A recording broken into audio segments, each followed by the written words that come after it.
Capítulo 10. Estro, o governador de Olongues. Passado o prazo de 1 mês dado pelo imperador, ele pediu contas do trabalho dos escravos na fornalha e surpreendeu-se ao ver que realmente Estro tinha razão. A produção dos armamentos havia aumentado muito mais do que se tivesse ordenado a construção de uma segunda fornalha. Ficou claro para o imperador que Estro era um homem muito inteligente, o que lhe rendeu ainda mais prestígio diante do imperador.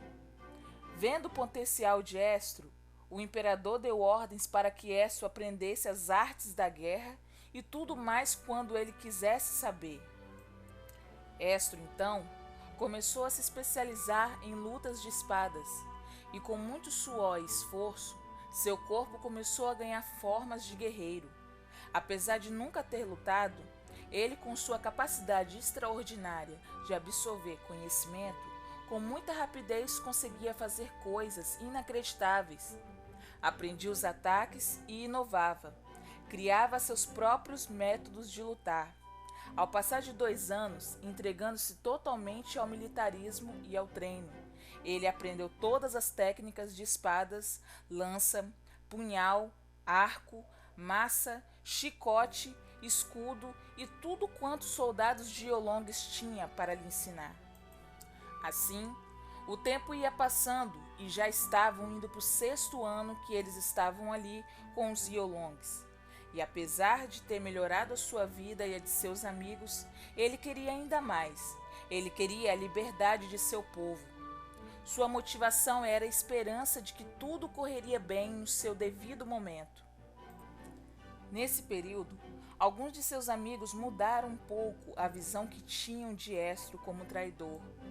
Eles começaram a espalhar entre si que Estro estava tentando ganhar a confiança do imperador para arrumar um jeito de libertá-los dos Yolongues, e que era por isso que ele, todos os dias, estudava as artes da guerra e se aperfeiçoava em todos os armamentos, pois eles, os aldeões e os demais escravos, podiam ver os treinos diários de Estro das pequenas janelas de suas celas.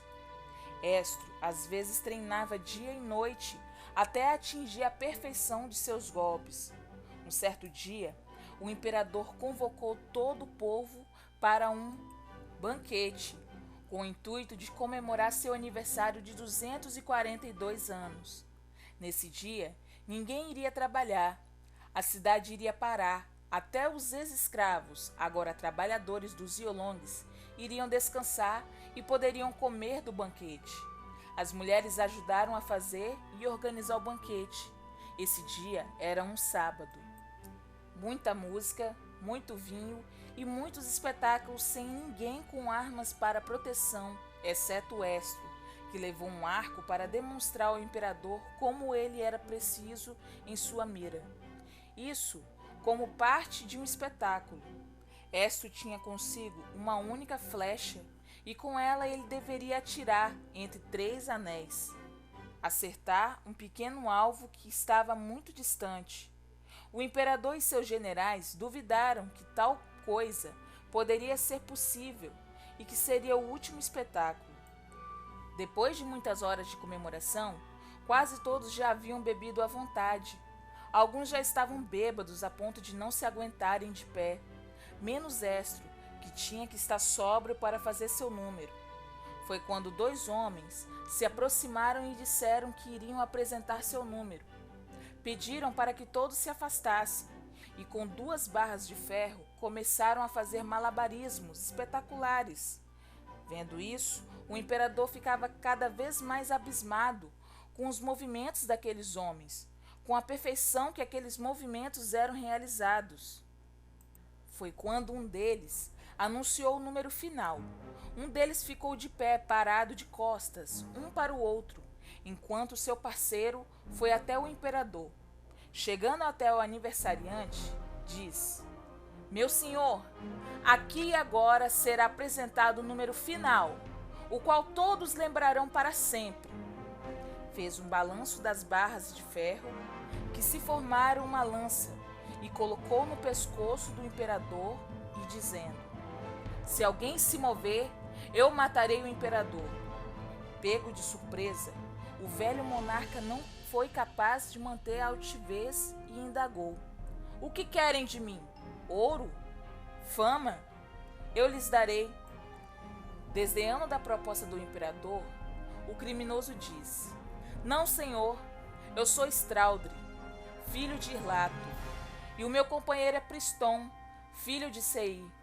Somos mercenários do norte, enviados pelo reino dos bárbaros, e temos uma mensagem do imperador Broraz para todo o povo de Iolongs, especialmente para Vossa Alteza, nesse dia tão importante. Há anos analisamos e estudamos sobre seu povo, assim como vocês fazem conosco. Ele quer que todos aqui saibam que estão com um tempo de vida contado. Suas mortes já estão encaminhadas e só dependem da decisão de nosso imperador. Entretanto, a sua será mais breve que a deles. Hoje, tu irás morrer. Quando Estraudre acabou de dizer isso, caiu morto ao lado do imperador. O imperador pôs suas mãos no pescoço e sentiu que nada havia acontecido com ele. Olhando para o outro homem, viu que ele estava no chão, igualmente morto. Olhando para o homem morto do seu lado, viu que estava com uma flecha atravessada em sua cabeça. Procurando para todos os lados, achou Estro de joelhos, com um arco em posição de ataque. Estro, com uma única flecha, matou 2 homens e mais uma vez salvou a vida do imperador. Tanto o imperador quanto os generais de Iolongs ficaram sem palavras pela precisão de Estro, assim também como todo o povo que ali estava.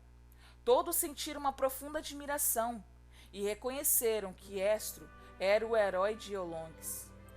O imperador ficou alguns minutos em choque, e enquanto isso, alguns dos generais se aproximaram dele e verificaram se o imperador estava bem. Logo após, o imperador se levantou e disse: amanhã eu quero todo o povo no pátio principal, pois tenho algumas palavras que todos os moradores de Iolongs devem ouvir. Amanhã também não haverá trabalho, porém os soldados deverão estar em alerta e armados, pois nunca mais a cidade de Iolongs dará outra oportunidade como essa aos nossos inimigos. E você, Estro, quero que esteja presente, mais precisamente ao meu lado, na hora do meu comunicado. O imperador, então, se retirou para seus aposentos e a festa logo cessou. Todos ainda surpresos pela impetuosidade e audácia dos 2 mercenários, pela fria crueldade dos bárbaros em mandar assassinos justo no aniversário do imperador. Mas, muito mais do que isso, o que realmente impressionou a todos foram os reflexos e a precisão de Estro. Instantes após o ocorrido, todos se dirigiram a seus aposentos.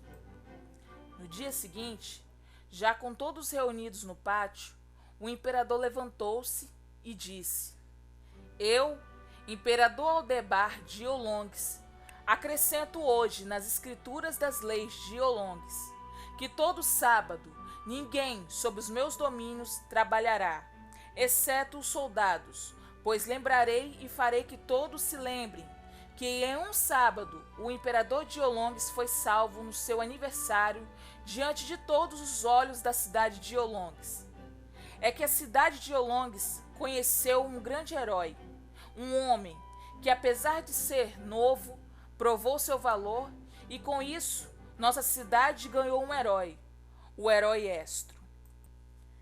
Também acrescento hoje que todos os domingos, em todos os meus domínios, ninguém trabalhará, exceto os soldados, pois farei a todos lembrarem que foi no domingo que eu proclamei que nosso herói Estro foi levantado por mim como governador de Iolongs.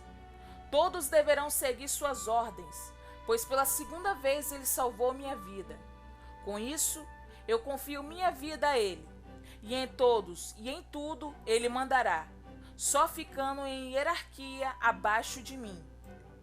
E que todos que assim não cumprirem essa lei serão punidos, sem dó ou piedade, tal qual seria caso desrespeitem uma ordem minha. Viva Estro, governador de Olongues! Todos gritaram em uma só voz: Viva! Viva o imperador e nosso governador! Assim, com sua atitude inteligente, com astúcia, simplicidade e coragem, Estro agora era governador e poderia, enfim, ajudar todo o seu povo. E com 26 anos, Estro já era o homem mais notável e poderoso de toda a região, abaixo somente do grande imperador Aldebar. Porém, com essa decisão, Estro ganhou um inimigo muito forte, o general Laurien, que não ficou nada satisfeito com o comunicado do imperador, e em seu coração começou a gerar um grande ódio contra Estro, pois já via que ele poderia interferir em seus assuntos. Por outro lado, seus amigos os aldeões ficaram muito satisfeitos, todos, à exceção de Troide, que ainda queria sua vingança contra Estro pela morte de seu amigo Orctus. Entretanto, via cada vez mais distante sua chance de se vingar, já que a cada ano que se passava, Estro tinha mais poder na cidade. Estava quase impossível pôr suas mãos em Estro, mas ele pôde perceber, na reação do general Laurien, que foi o único dentre os generais que não gostava também de Estro, que ali tinha uma chance de união para acabar com a vida de Estro. Dali então, buscava todos os dias se encontrar com o general para poder tramar contra Estro, mas sendo apenas um escravo, era quase impossível. Os generais passavam muito longe da fornalha e das minas, mas Troide não desistia, até que um dia ele conseguiu que uma mensagem fosse enviada ao general, que dizia que junto dos aldeões havia inimigos de Estro e que poderia ser feito alianças para promover a morte de Estro.